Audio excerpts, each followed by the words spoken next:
पास है वो है टेक बर्नर का। जो लोग नहीं जानते टेक बर्नर को, दोस्तों आज हम अनबॉक्सिंग।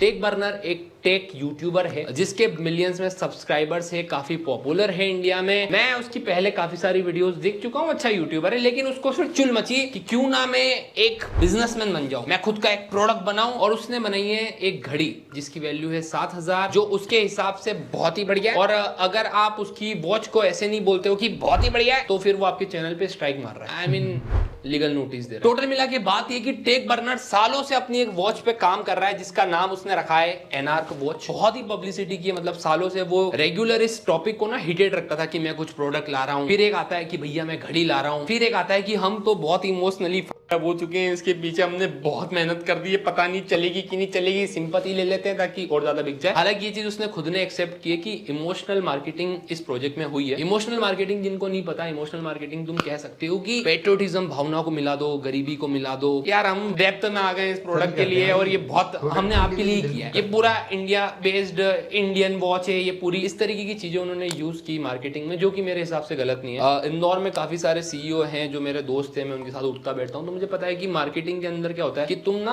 ओवर कमिटमेंट देते हो और डिलीवरी इतनी होती नहीं है और मार्केट काम ही से करता है। लेकिन प्रॉब्लम यहाँ पे ये कि जब आप यूट्यूबर हो जिसका चैनल ही टेक रिव्यू करना है, प्रोडक्ट्स रिव्यू करना है, तो फिर आपको ये चीज नहीं करनी चाहिए। लेकिन एट द सेम टाइम जब आपका काम है टेक रिव्यू करना, तो आपकी वॉच को अगर कोई दूसरा यूट्यूबर रिव्यू कर रहा है और उसको पसंद नहीं है, उसने नेगेटिव ओपिनियन दे दिया, तो आपको उसको लीगल नोटिस देने की धमकी नहीं देनी चाहिए। तो हुआ ऐसा कि रोहित राज करके एक यूट्यूबर थे जिन्होंने एनार्क वॉच को खरीदा, उसको अच्छे से एनालाइज किया, एक्चुअली अच्छे से, क्योंकि सॉफ्टवेयर का नॉलेज हमें नहीं है, लेकिन रोहित राज ने जिस तरीके से प्रेजेंटेशन बनाई थी वीडियो की, उन्होंने सॉफ्टवेयर के बारे में बात की, डेवलपर्स के बारे में बात, और उन्होंने काइंड ऑफ एक्सपोज कर दिया था ये बोल के कि इन्होंने जो बोला है कि भैया है तो इंडियन वॉच है, इसका जो सॉफ्टवेयर है वो पूरा चाइना किसी एक घड़ी से उठाया हुआ है, या फिर तुम ये कह दो कि अंदर से ये पूरी एक चाइनीज वॉच है। जब उन्होंने ये वीडियो बनाई तो टेक बर्नर को लगा कि भैया यार ऐसे थोड़ी बोल सकते हो, हालांकि मेरा भी काम यही है कि मैं टेक को रिव्यू करता हूं, लेकिन तुम मेरी घड़ी पे ऐसे नहीं बोल सकते हो। तो उन्होंने एक लीगल नोटिस देने की धमकी दी और उसके बाद रोहित राज ने अपनी वीडियो डिलीट कर दी। तो हमारे ओपिनियन कुछ ऐसे हैं कि पहली बात कि प्रोडक्ट का ओवर मार्केटिंग तो हो गया था, मतलब कुछ ज्यादा ही है यार, मेरा तो इंटरेस्ट भी नहीं है स्मार्ट वॉच में, फिर भी मेरी फीड में रील आ रही है कि हमने एक घड़ी बनाई है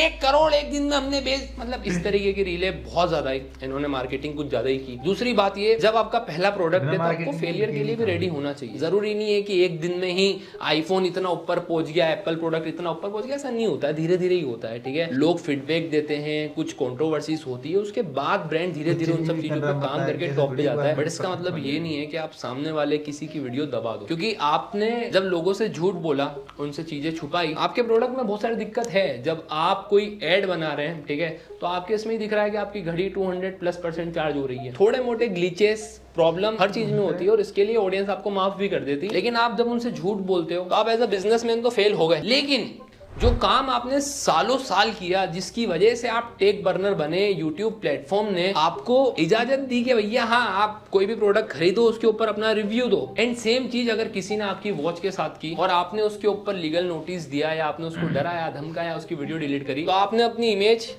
एज अ यूट्यूबर भी खो दी। क्योंकि अब क्या सीन हो गया कि भैया आप जब भी अपने चैनल पे कोई टेक रिव्यू करोगे और अगर आपने पॉजिटिव बोला, नेगेटिव नहीं बोला, इसका मतलब तो आपको पैसे मिले। क्योंकि इस हरकत के बाद टेक बर्नर भाई, अब अगर आपने अपने चैनल पे बैठ के किसी भी ब्रांड या किसी भी प्रोडक्ट के बारे में नेगेटिव रिव्यू दिया, तो वो फिर गलत है ना, क्योंकि आप तो स्ट्राइक दे रहे हो। तो वो सारे ब्रांड्स या प्रोडक्ट जिनके बारे में आपने कभी भी गलत बोला, तो उनको भी राइट होना चाहिए। तो यहाँ पे मैं बस यही बोलना चाहूंगा कि प्रोडक्ट निकालना सही बात है, ठीक है, मार्केटिंग करना सही बात है, लेकिन ऑडियंस से झूठ बोलना, फेलियर एक्सेप्ट ना करना, या अपनी गलतियां अगर कोई और बता रहा है तो उसके ऊपर ब्लेम कर देना, विक्टिम कार्ड खेलना, और सबसे ज्यादा जरूरी फ्रीडम ऑफ स्पीच, जिसको यूज करके आपने अपना पूरा करियर बनाया, आपकी ऑडियंस ही उससे बनी है। अगर आपने 1-2 दिनों में करोड़ों की वो सेल की है, वो इसलिए हुआ है क्योंकि आप टेक बर्नर हो, आप एक यूट्यूबर हो। लेकिन जिस प्लेटफॉर्म पे ग्रो करके आपने इतने सारे मिलियंस ऑफ सब्सक्राइबर बनाए, जिनके दम पे आपने अब ये ब्रांड बेचा, आपने उसी प्लेटफॉर्म पे फ्रीडम ऑफ स्पीच की फाड़ दी। सही बात। तो सैली पॉइंट ने यहाँ जो ये बात बोली है घड़ी के वास्ते, वो एकदम करेक्ट बोली है भाई। अपना हो या प्रोडक्ट किसी और का हो, हम यूँ नहीं कह रहे कि गलत बोलो या कैसे भी, लेकिन अगर कोई रिवील कर रहा है तो उसमें वो तो भाई सही बताएगा ना, जो भी कर रहा है वो। ये तो नहीं कि आपकी घड़ी है तो आप सही बताए, वो जो भी है हर एक की जैसे रिवील करता है वैसे ही आपकी रिवील की, तो आपको स्ट्राइक और लीगल नोटिस नहीं देना चाहिए था भाई। अगर ऐसा कुछ होता तो आपको भी जो आपने प्रोडक्ट बनाया उसे सुधार करने का सोचते, कुछ ना कुछ करते, पर लेकिन आपने ये चीज़ करके गलत किया। आपका प्रोडक्ट आप कुछ भी कर सकते हैं, लेकिन जो आपके सब्सक्राइबर हैं, आपकी बात सुनते हैं, जो सब हैं, उनका तो विश्वास उठेगा ना आप पे। आप एक ने 1000 कितनी वीडियो बना के आप इतने ऊंचे मुकाम पर पहुंचे, पॉपुलर हुए, तो उसका कम से कम ध्यान रखना चाहिए। बट कोई ना, जैसे आपकी इच्छा।